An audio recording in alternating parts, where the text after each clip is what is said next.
রাত্রে খাবার টেবিলে বেশ কিছুক্ষণ অবাক হয়ে বসে থাকলো অনুপম। এমনটা তো সে ভাবেনি। সে ভেবেছিল দেবী তার কথাগুলো শুনে খুব রিয়্যাক্ট করবে, কাঁদবে, তার পা জড়িয়ে ধরে অনুরোধ করবে, একবার ফিরে আসার জন্য অনুনয় বিনয় করবে। মনে মনে অনেক রিহার্সাল দিয়ে প্রস্তুতি নিয়েছিল সে এই রাতের খাবার টেবিলে কথাটা বলবে বলে। বলার সময় বারবার দেবীর দিকে আর চোখে দেখছিল, আজ করতে চেষ্টা করছিল দেবীর প্রতিক্রিয়া। অদ্ভুত নির্লিপ্তভাবে তার কথা শুনতে শুনতে দেবী খাবার শেষের টেবিলটা গুছিয়ে যাচ্ছিল। অনুপমের কথাগুলো যেন তাকে ছোঁয়নি। কোনো দুঃখ, সুখ, কান্না প্রকাশ নেই দেবীর মুখে। ধৈর্য হারা হয়ে শেষে অনুপম দেবীকে বলল, কি তুমি কিছু বলছো না যে? দেবী, কি বলবো, তোমার যেটা মন চায় সেটাই করো। অনুপম, তোমার তাহলে আপত্তি নেই কোনো? দেবীর মাথা নাড়ল দুই দিকে। না, আমার কিছু বলার নেই। এত সহজে দেবীর কাছ থেকে সে মুক্তি পাবে ভাবেনি। যদিও দেবী রিয়াক্ট করলেও সে পাত্তা দিত না, বিয়ের পর থেকেই দেয়নি, আজও দিত না। কিন্তু সে একটু চিন্তায় ছিল। মেয়েদের কাছ থেকে বিনা কারণে ডিভোর্স চাওয়া অত সহজ নয়, অনেক ঝামেলা, তাছাড়া খোরপোশ দাবিও করতে পারত দেবী। কিন্তু তবুও দেবীর এত সহজভাবে মেনে নেওয়াটা মনের কোথাও যেন বিধছে তার। কেন বুঝতে পারছে না সে? ঘরের টুকটাক কাজ সেরে দেবী যখন শোবার ঘরে এলো, দেখলো অনুপম পাশ ফিরে শুয়ে ঘুমিয়ে আছে, হয়তো চুপ করে শুয়ে আছে পরবর্তী ঝড়ের আগমনী বার্তার অপেক্ষায়। কিন্তু দেবী কিছু বলল না। কিছু বলতে তার রুচিতে বাজছিল। নিঃশব্দে ব্যালকনিতে এলো সে। অনুপম আজ জানিয়েছে বললে ভুল হবে, ঘোষণা করেছে মেঘাকে বিয়ে করবে সে। তাই মিউচুয়াল ডিভোর্সের পেপার রেডি করবে। দেবী যেন তাতে সই করে দেয়। দেবী অনেক দিন আগে থেকেই জানতো এমন একদিন আসবে, আজ নয়তো কাল। তাই আজ নিজের মনকে শক্ত করতে অসুবিধা হয়নি। বিগত প্রায় 2 বছর ধরে মেঘা নামে ওর অফিসের কলিগের সাথে অনুপমের রিলেশন। প্রথম বুঝতে না পারলেও পরে বুঝেছিল খুব। মাঝে মাঝে অনেক রাত্রে ঘুম ভেঙে সে দেখেছে পাশের রুমে ফোনে কথা বলতে। কিছু জিজ্ঞাসা করলেই অফিসের কথা বলে এড়িয়ে যেত। বেশি প্রশ্ন করলে সন্দেহ বাতিকগ্রস্ত বলে অশান্তি শুরু করত। বলতো পোষায় থাকো, না পোষায় চলে যেতে পারো। তবুও দেবী নিজের অধিকার সহজে হাতছাড়া করতে চায়নি। কিন্তু যেদিন প্রতিবাদ করায় দেবীর গায়ে হাত তুলেছিল অনুপম, সেদিন খুব আত্মসম্মানে লেগেছিল দেবীর। ধীরে ধীরে সে নিজেকে গুটিয়ে নিয়েছিল। ভেতরটা জ্বলে গেলেও কিচ্ছু জিজ্ঞাসা করতো না আর। কারণ সে জানে অনুপম তাকে পছন্দ করেনি কোনো দিনই। তার মতন একদম একটা সাধারণ মেয়েকে সে নিজের যোগ্য বলেই মনে করে না। অনুপমের মা ছোটবেলাতেই মারা গিয়েছিলেন। অনুপম বিয়েটা করেছিল বাবার চাপে পড়ে। বিয়ের আগে দেবী একটা বাচ্চাদের প্রাইভেট স্কুলের টিচার ছিল। সেই স্কুলের সেক্রেটারি ছিলেন অনুপমের বাবা। দেবীর শান্ত স্বভাব, মুখের মিষ্টতা তাকে মুগ্ধ করেছিল। ভেবেছিলেন হয়তো ছেলের সাথে বিয়ে দিয়ে ঘরে লক্ষ্মী আনবেন, এনেও ছিলেন। বাবার মুখের ওপর না বলতে পারেনি অনুপম। কিন্তু বিয়ের পরে প্রতি পদে পদে দেবীকে বুঝিয়ে দিয়েছিল দেবী তার যোগ্য নয়। তাকে আনকালচার্ড, আনস্মার্ট এসব বলে এসেছে সব সময়।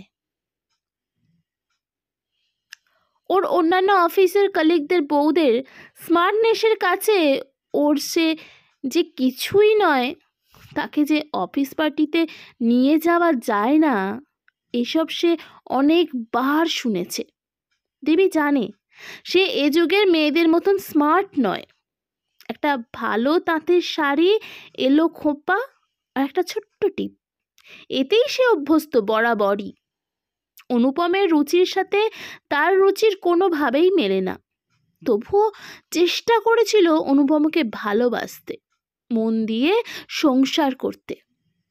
বাবা মারা যাওয়ার পর দাদা বৌদির সংসারে মায়ের সাথে থাকতো সে। অনুপমের বাবা যখন বিয়ের প্রস্তাব নিয়ে তাদের বাড়ি গিয়েছিল, সত্যি হাতে চাঁদ পেয়েছিল দেবীর মা। ভেবেছিল মেয়েটার এতদিনের কষ্টটা লাঘব হলো বুঝি।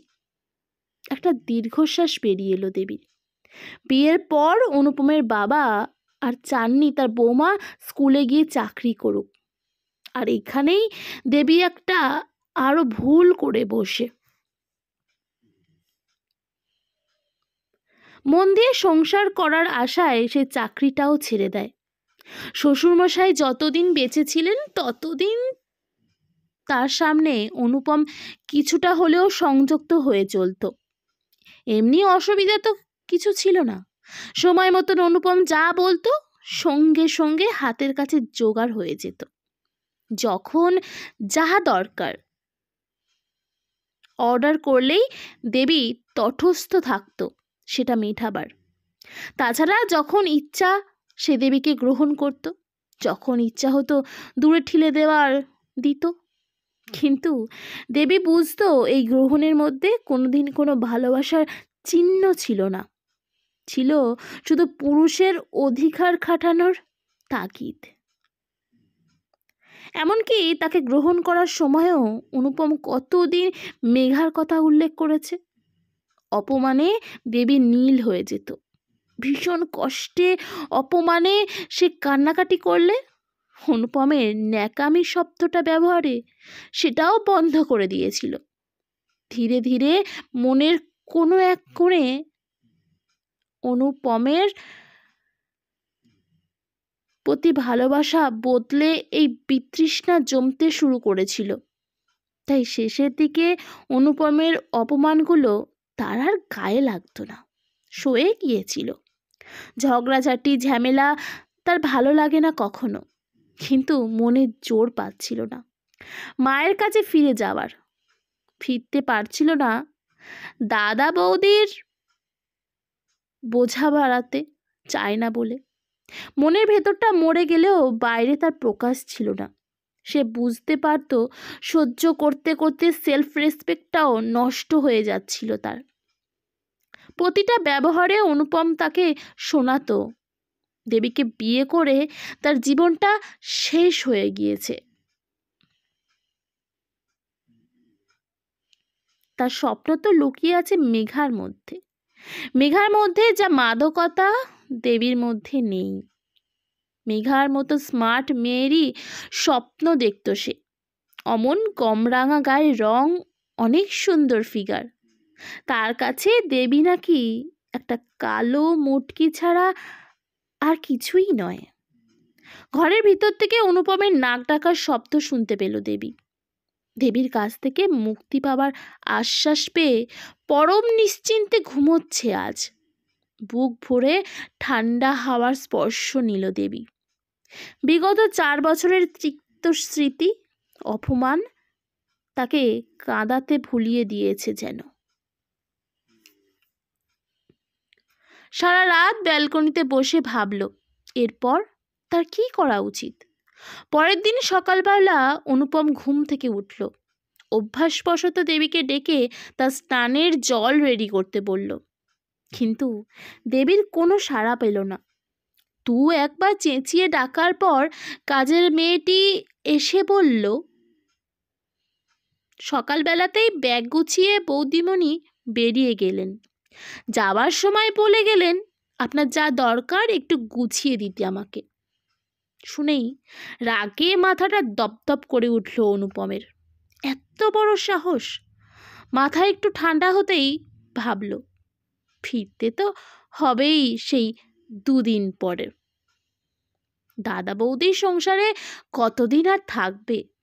ফিরে যখন আসতেই হবে, যাওয়ার জায়গা যখন কোথাওই নেই, তখন নাটক করে যাওয়ার কি দরকার আছে? দেবী কি ভেবেছে সে রাগ করে চলে যাবার সাথে সাথে অনুপম তাকে ফেরত নিয়ে আসতে যাবে? একটা শ্লেষের হাসি অনুপমের ঠোঁটে ফুটে উঠল। ইচ্ছা করেই আর কোনো খবর নিল না সে। তাছাড়া যে সম্পর্কটাতে সে রাখতে চায় না, সেই সম্পর্কটার জন্য শুধু শুধু সময় নষ্ট করে আদিক্ষেতা তার পোষাবে না। মাস তিনেক যাওয়ার পরও যখন দেবী ফিরল না, তখনও অনুপমের মনে হলো না একবারও খোঁজ নেওয়া দরকার। আসলে একদিক থেকে অনুপমের ভালোই হয়েছিল, তার আর মেঘার অবাধ মেলামেশার এখন আর কোনো বাধা ছিল না। মাঝে মাঝেই এ বাড়িতে মেঘা কাটিয়ে গেছে। মেঘাকে নিয়ে অনুপমের অনেক স্বপ্ন দেখে। মেঘার অ্যাপ্রোচ, কথা বলার স্টাইল, তাকানো, সব কিছুই অনুপমকে ভীষণভাবে টানে প্রথম থেকেই। মেঘাকে নিয়ে যখন ও এদিক ওদিক ঘুরতে যায়, তখন সবাই ঘুরে ঘুরে মেঘাকে দেখে। অনুপমের বেশ অহংকার হয় তাতে। খুব শীঘ্রই ঘর বাঁধবে তারা। উকিলের সাথে কথা বলেছে, খুব শীঘ্রই ডিভোর্স ফাইল রেডি করতে দেবে অনুপম। তবে মাঝে মাঝে দেবীর এই নির্লিপ্ততা অনুপমের গায়ে জ্বালা ধরিয়ে দেয়। তবু ইচ্ছা করে কোনো খোঁজ খবর নেয় না সে। কি দরকার খোঁজ নেবার? দিনগুলো কেটে যাচ্ছে হাওয়ায় ভেসে। যাক না, এইভাবে প্রায় মাস 8 কেটে গেল। সেদিন অফিস ফেরত অনুপমের মাথাটা বেশ গরম ছিল, কারণ মেঘার সাথে ঝগড়া হয়েছে তার। ইদানিং লক্ষ্য করছে মেঘা তাকে একটু অ্যাভয়েড করেই চলছে।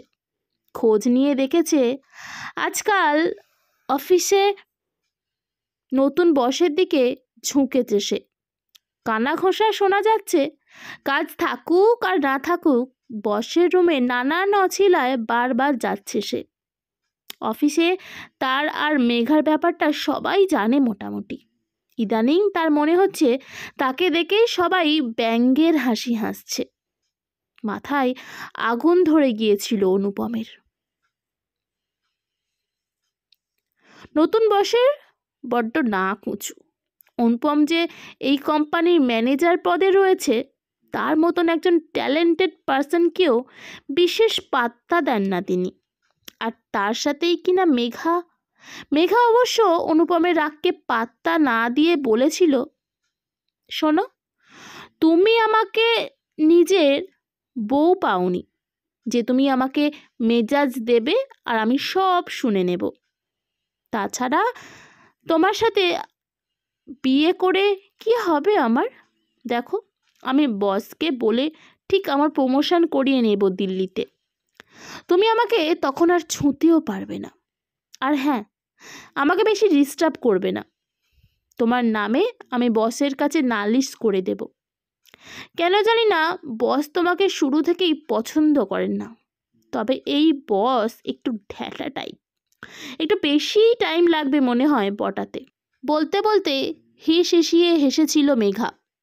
তারপর অনুপমকে পাত্তা না দিয়ে গট গট করে তার সামনে দিয়ে বসের রুমে ঢুকে গিয়েছিল। মাথায় আগুন ধরে গিয়েছিল অনুপমের, কিন্তু কিচ্ছু করার ছিল না তার। এই মেয়ের জন্য তার সংসার সে নিজের হাতে ভেঙেছে। চাকরিটা আর খোয়াতে চায় না। বারবার তার একটা প্রশ্নই মনে হতে থাকলো, কি করে পারলো মেঘা এমন করতে? এত সহজে কিভাবে একটা সম্পর্ক ভেঙে দিতে পারে? অলক্ষ্যে ভগবানও বোধহয় মুচকি হাসে, যে নিজের সংসার ভেঙে দিতে এক বিন্দু দ্বিধাবোধ করেনি, সে অন্যের বিচার করতে বসে। বাড়ি ফিরে এসে আজ প্রথম বাড়িটাকে খুব ফাঁকা মনে হয় তার। আজ দেবীর কথা বড্ড বেশি মনে পড়ছে। মেয়েটা সত্যি খুব সরল সোজা।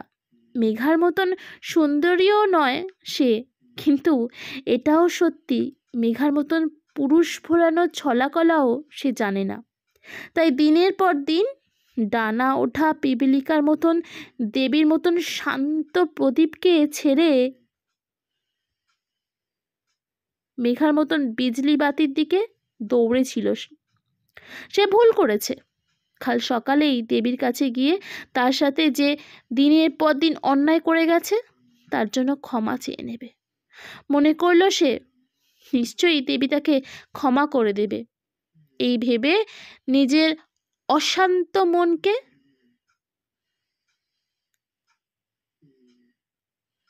শান্ত করে। অন্যান্য দিনের মতন লেটার বক্স থেকে চিঠিগুলো বের করলো।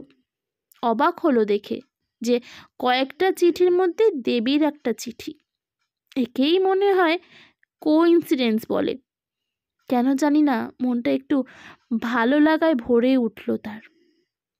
তাড়াতাড়ি খামটা খুলল সে। স্তম্ভিত হয়ে দেখল ডিভোর্সের চিঠি তাতে। কিছুক্ষণ বুঝতে সময় লাগলো। দেবী তাকে ডিভোর্সের চিঠি পাঠিয়েছে। এই চিঠির সঙ্গে আরও একটি চিঠি। আশা করি ভালো আছো। নিশ্চয়ই ভেবেছ আপদ বিদায় হয়েছে, ভালো হয়েছে, সেই জন্য খোঁজ নাওনি। যাই হোক, আমি এখন মাকে নিয়ে দেশের বাড়ি থাকি। দেশের বাড়ির কাছেই যে ছোটদের স্কুল, তাতে চাকরি পেয়েছি এই মাস 3 হলো। দাদার বাড়িতে গলগ্রহ হয়ে নেই আর। তুমি আমাকে ভবিষ্যতে ডিভোর্স দেবে এ বিষয়ে এত শিওর ছিলে যে বারবার বলা সত্ত্বেও তুমি কখনো কোনো ইস্যু নিতে চাওনি। কিন্তু তোমার পাঠানো ডিভোর্সের চিঠি যখন পেলাম না, তখন আমিই পাঠালাম। তোমার দিনের পর দিন অপমানে নিজের সত্তাটুকু যখন হারিয়ে ফেলেছিলাম আমি, আত্মসম্মান বোধটুকু আমার নষ্ট হয়ে যাচ্ছিল, দিনের পর দিন হীনমন্যতায় ডুবে যাচ্ছিলাম আমি, ডুবেই যেতাম যদি আমার জীবনে হঠাৎ সৌম্যজিৎ না আসতো। সৌম্যজিৎ আমার স্কুলের জীবনের বন্ধু। ওই প্রথম আমাকে বুঝিয়েছে যে আমিও একটা মানুষ, আমার মধ্যেও সৌন্দর্য আছে, আমিও কারোর ভালোবাসা পাবার যোগ্য, যেটা আমি এই বছরে একদম ভুলতে বসেছিলাম।